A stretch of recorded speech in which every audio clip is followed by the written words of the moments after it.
Hello guys, welcome to Vyas academy online classes. आज हम class 6 के ज्योग्राफी के अंतर्गत जो नया चैप्टर पढ़ेंगे वो है हमारा earth and in the solar system.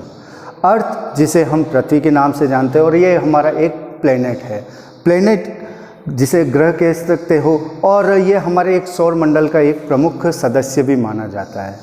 For example आपको सौर मंडल क्या है यानी कि व्हाट इज़ सोलर सिस्टम, तो इसको आपको एक एग्जाम्पल के माध्यम से बताना चाहूँगा कि जब आप रात के समय में आकाश की तरफ देखते हैं तो आपको कई चीज़ें नज़र आती हैं, लाइक जैसे कि चांद, चंद्रमा, स्टार और बहुत सारे चमकने वाले क्रिस्टल बॉडीज़ ये आपको नज़र आते हैं। तो ये सब क्या है? That is all our solar system. ये सब हमारे सोलर सिस्टम के पार्ट्स माने जाते हैं। अब इनको अगर आप देखो तो ये हमें देखने से पास में नज़र आएंगे, बट अगर हम वास्तविक तौर पर अगर इनको देखें तो ये हमारे पृथ्वी से कई लाखों किलोमीटर की दूरी पर स्थित है। तो सोलर सिस्टम क्या है?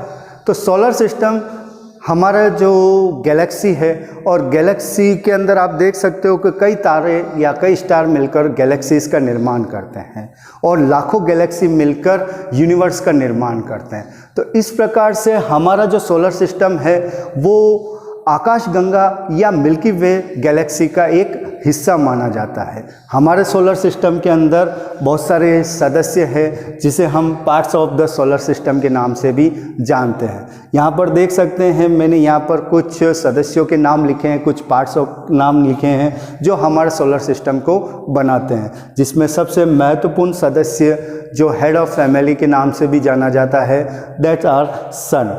सन हमारे सोलर सिस्टम का सबसे महत्वपूर्ण सदस्य माना जाता है और इसका हेड ऑफ फैमिली भी इसको हम कह सकते हैं। क्यों? क्योंकि हमारे सोलर सिस्टम के अंदर जितने भी ये अन्य पार्ट्स आ रहे हैं, चाहे प्लेनेट ले लो, चाहे मून, चाहे एस्ट्रॉइड, ये सब हमारे सन के चारों ओर चक्कर काटते हैं। तो इसलिए सन जो है वो हमारे सोलर सिस्टम का एक सबसे महत्वपूर्ण और सबसे बड़ा सदस्य माना जाता है और लगभग 99% हमारे सोलर सिस्टम का जो हिस्सा है वो सन ही है। बाकी का 1% हिस्सा ये सारे पार्ट्स आते हैं। तो सन जो है वो हमारे सोलर सिस्टम का सबसे बड़ा और सबसे लॉन्गेस्ट पार्ट माना जाता है। साथ ही साथ इसमें कई गैसें बनी होती है, कई गैसों से मिलकर बना होता है, जिसकी वजह से इसमें बहुत ही ज़्यादा गर्मी होती है और बहुत ही ज़्यादा एनर्जी एंड लाइट होती है। इस एनर्जी और लाइट की वजह से ही सारे प्लेनेट को एनर्जी और लाइट्स मिलती है। फॉर एग्ज़ाम्पल जैसे हमारे पृथ्वी के ऊपर डे नाइट होता है, तो डे और नाइट जो होता है वो सूर्य के प्रकाश की वजह से या सनलाइट की वजह से हमारी पृथ्वी के ऊपर डे और नाइट होता है। तो सबसे महत्वपूर्ण सदस्य के बारे में आपको मैंने बता दिया। Then after other parts of the solar system is the planet. हमारे सोलर सिस्टम के अंदर टोटल 8 प्लेनेट है, जिसमें एक हमारा पृथ्वी भी शामिल है। अगर हम देखें तो इस 8 प्लेनेट के भी वापस कई सैटेलाइट होते हैं और उन्हीं सैटेलाइट में सबसे महत्वपूर्ण हमारे पृथ्वी का सैटेलाइट माना जाता है मून। मून एक नेचुरल प्लेनेट सैटेलाइट है जो कि हमारी पृथ्वी के चारों ओर चक्कर काटता है और मून के पृथ्वी के ऊपर चक्कर काटने की वजह से ही हमारे पृथ्वी के ऊपर डे और नाइट्स बनते हैं। देन आफ्टर गैलेक्सी के बारे में बताया कि मैंने आपको कि कई लाखों स्टार मिलकर गैलेक्सीज का निर्माण करते हैं। जैसे कि आपको पता है सन भी एक स्टार है, तो ठीक उसी तरह से सन के जैसे और भी कई लाखों स्टार है जो कई अलग अलग गैलेक्सीज का निर्माण करते हैं। हमारी जो गैलेक्सी है वो मिल्की वे के नाम से जानी जाती है या फिर जिसे आप आकाशगंगा के नाम से भी जान सकते हैं। तो इस प्रकार से नेक्स्ट टॉपिक हमारा आता है मेट्रॉइड जिसे हम क्षुद्र ग्रह कहते हैं। क्षुद्र ग्रह वो छोटे छोटे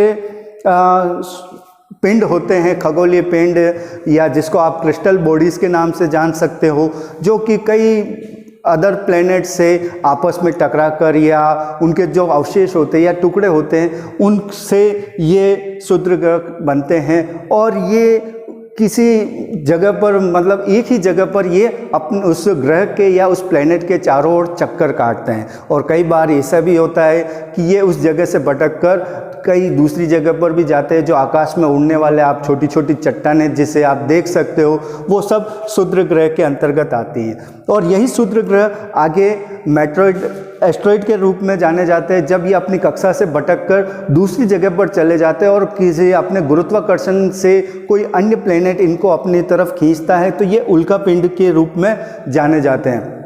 जैसा कि अभी हाल ही में एक उल्कापिंड पृथ्वी के पास से गुजरा, जिसकी वजह से कई लोगों ने भविष्यवाणी की थी कि मैं भी पॉसिबल शायद पृथ्वी नष्ट हो जाए, बट ऐसा हुआ नहीं। तो इस तरह के उल्कापिंड के जो हमारी पृथ्वी के आसपास आपको रात के समय में टूटते हुए तारे के रूप में नज़र आते हैं, इन्हें ही हम एस्ट्रॉइड के रूप में देख सकते हैं। नेक्स्ट टॉपिक के अंदर हम प्लैनेट के बारे में पढ़ेंगे। आज के लिए धन्यवाद।